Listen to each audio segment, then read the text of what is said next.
Kruševačka noć muzeja i ove godine se proslavlja. Na žalost, zbog epidemije koronavirusa sad je u drugačije vreme.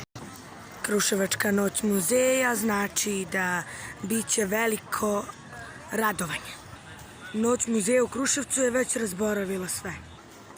A i deca su spremna za novi noć muzeja. A u toku su održavanje dečije igre. Izložba posvećena dečijim igrama.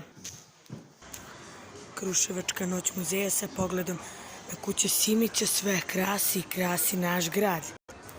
Staninska kuća Simića u Kruševcu i ove godine proslavlja noć muzeja sa radošću i sa velikom ljubavu i veselju.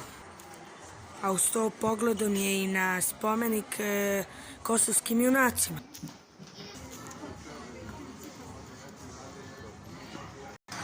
Noć muzeja je razveselila Kruševljane. U umetničkoj galeriji postavljene su izložbe.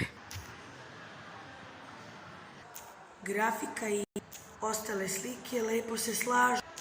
U ovoj Kruševačkoj galeriji to važi za sve Kruševljane koji vole umetnost i koji vole da dolaze u galerije i muzeje.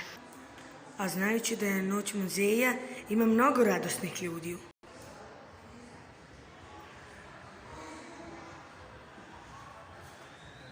Kruševačka galerija nekada je bila i stara kuća.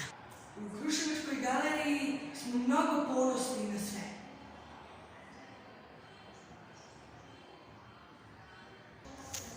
Kruševačka galerija je mnogo ponosna i lepa. Ima mnogo stare potrese od starih i dobrih slikara. I mnogo se divi na sve trenutke.